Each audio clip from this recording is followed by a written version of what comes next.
ഇപ്പോൾ ഈ കസേരകളൊക്കെ ഇപ്പോൾ നല്ല തടികളാണ്, തേക്കിൻ്റെതാണ്, ചെതലൊന്നും കയറത്തില്ല. അപ്പോൾ അതെല്ലാം ഇളക്കി വെച്ചിരിക്കണം. ബാക്കി ഇരുമ്പൊക്കെ ഇളക്കി കൊടുത്ത് ബാക്കി ചില്ലറ മെയിൻ്റനൻസ് വല്ലതും ഉണ്ടെങ്കിൽ നമ്മൾ അതിൽ കാര്യങ്ങൾക്ക് ഇത് ഉപയോഗിക്കും. ഇപ്പോൾ ഫർണിച്ചറൊക്കെ മേക്ക് ചെയ്യാൻ ഇത് ഉപയോഗിക്കുന്നുണ്ട് നമ്മൾ. പിന്നെ സ്ക്രീനൊക്കെ അന്നത്തെ ഈ ജപ്പാൻ്റെ ഒരു റബ്ബർ ടൈപ്പ് സ്ക്രീനായിരുന്നു, തുണിയിലതല്ല. പണ്ട് തുണിയിലാണ് കെട്ടണത്. പക്ഷേ അന്ന് തന്നെ ഇതിൻ്റെ 2 സ്ക്രീനുണ്ട്.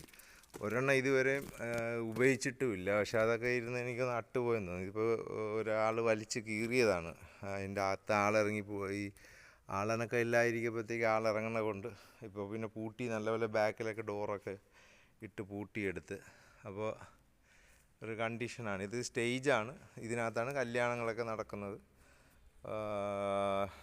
ഇത് മണ്ഡപത്തിൻ്റെ, മാരേജ് ഹാളിൻ്റെ മണ്ഡപത്തിൽ വരുന്ന ഇതൊക്കെയാണ് കാണുന്നത്. അപ്പോൾ ബാൽക്കണി നിങ്ങൾക്ക് ഉയരെ കാണാം. ശരിക്കും സ്ഥലമുണ്ട്, ഏകദേശം 1 ഏക്കർ സ്ഥലമാണ് വരുന്നത്.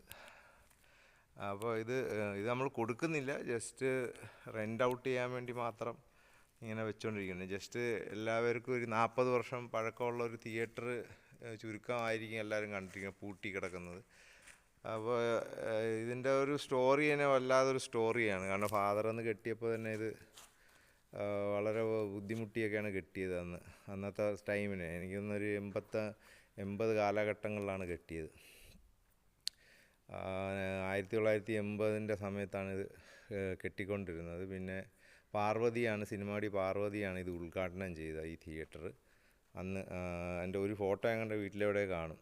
അപ്പോൾ നിങ്ങൾ കണ്ടുകൊണ്ടിരിക്കുന്ന ആ ഒരു അവസ്ഥയാണ്. ഇപ്പം സിനിമയുടെ കാലങ്ങളൊക്കെ പോയി, ഇപ്പോൾ എല്ലാം വെബ് സീരീസും റിയാലിറ്റി ഷോയും ഇതിലൊക്കെ മാറിയപ്പോഴത്തേക്ക് സിനിമ ഇപ്പം വലിയ വിജയങ്ങളൊന്നുമില്ല. വലിയ സിനിമകളാണ് അധികം ഓടുന്നത്. ബാക്കിയൊക്കെ ഇപ്പോൾ നെറ്റ്ഫ്ലിക്സും മറ്റേ OTT ഒക്കെ വന്നപ്പോൾ അതിലേക്ക് മാറി. അപ്പോൾ ഇതിന് ഇനിയിപ്പോൾ ഹോളായിട്ട് തന്നെ ഉപയോഗിക്കാനേ പറ്റത്തുള്ളൂ. അല്ലെങ്കിൽ വല്ല ഗോഡൗണോ ഇൻസ്റ്റിറ്റ്യൂഷനോ കിൻഡർ ഗാർഡൻ അങ്ങനെയൊക്കെ ഒരു സ്പേസിന് മാത്രമേ പറ്റത്തുള്ളൂ. അപ്പോൾ ഇതാണ് ഇതിൻ്റെ അവസ്ഥ.